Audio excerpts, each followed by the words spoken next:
নমস্কার বন্ধুরা, আমি Indrani. Soma kitchen with travel ব্লগসে আপনাদের সকলকে স্বাগত। এখন বাজে দুপুর 12টা আর এখনের তাপমাত্রা 42 ডিগ্রি ছুঁই ছুঁই। এই তপ্ত গরমে আজ আমি আপনাদের কাছে অন্য কোনো কুকিং রেসিপি নিয়ে আসিনি। আজ চলে এসেছি লস্যির একটা সহজ রেসিপি নিয়ে, যা আমি তৈরি করব টক দই দিয়ে। এই গরমে টক দই শরীরের পক্ষে খুবই উপকারী। সময় নষ্ট করব না, শুরু থেকে শেষ পর্যন্ত দেখতে থাকুন। লস্যিটা এবার তৈরি করে নেব। লস্যি তৈরি করার জন্য প্রথমে নিয়ে নেব টক দই। 4 চামচ টক দই নিয়ে নিচ্ছি।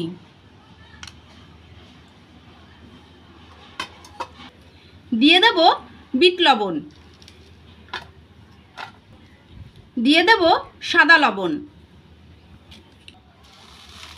দিয়ে দেব চিনি।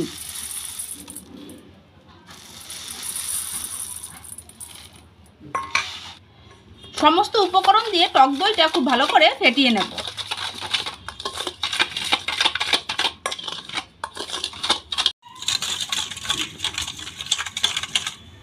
খুব ভালো করে টক দইটা ফেটিয়ে নিয়েছি। এবার এর মধ্যে দিয়ে দেব অর্ধেক পাতিলেবুর রস।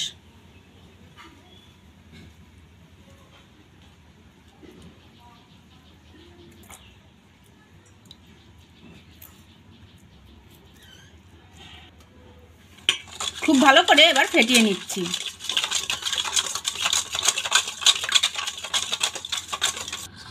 খুব ভালো করে লেবু দিয়ে ফেটিয়ে নিলাম টক দইটা। এবার এর মধ্যে দিয়ে দেব পরিমাণ মতো জল। এখানে আমি 2 গ্লাস জল দেব।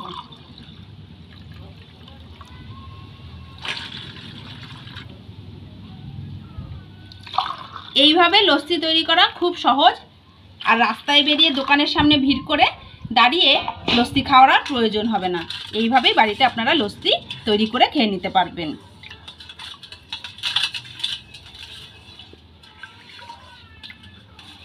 জল দিয়ে টক দইটা খুব ভালো করে ফেটিয়ে নিলাম। এবার একটু ঢাল পিল করে নেবো এরকম করে। এবার এই কাচের গ্লাসের সাহায্যে বা যে কোনো একটা পাত্রে আপনারা এরকম করে ঢেলে একটু ভালো করে ফেটিয়ে নেবেন। 3-4 বার এরকম করে ফেটিয়ে নেবেন।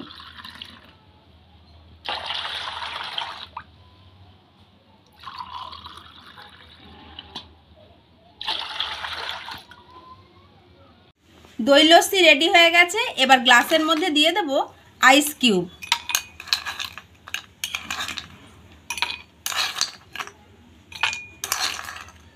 অসাধারণ খেতে হয় এই দই লস্যি, আপনারা বাড়িতে অবশ্যই তৈরি করে খাবেন।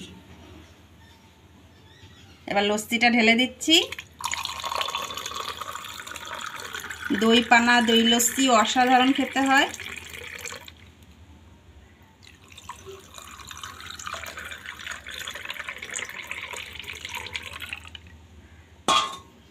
এবার ওপর থেকে এরকম একটু দই দিয়ে দেবেন।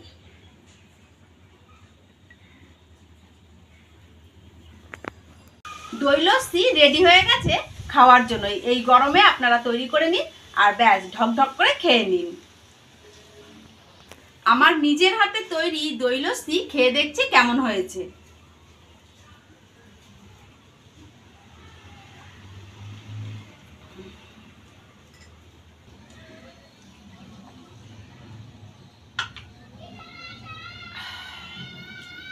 নিজে তৈরি করেছি বলে একটুও বাড়িয়ে বলছি না, খুবই সুন্দর হয়েছে। এইভাবে আপনারা এই গরমে যা তাপমাত্রা দিন দিন বাড়ছে দই লস্যি বানিয়ে খাবেন। শরীরটা অনেকটাই ঠান্ডা থাকবে এবং রিফ্রেশ লাগবে। আর এই গরমে যত বেশি জল খাওয়া যায় শরীরের পক্ষে ততই ভালো।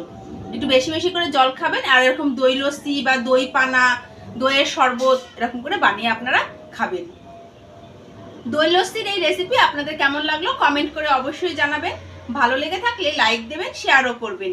যদি আমার চ্যানেলে নতুন হয়ে থাকেন অবশ্যই চ্যানেলটিকে সাবস্ক্রাইব করে পাশে থাকা বেল আইকনটি প্রেস করে দেবেন। আপনাদের সঙ্গে দেখা হচ্ছে নতুন কোনো ভিডিওতে। আপনারা সকলে সুস্থ থাকবেন, ভালো থাকবেন।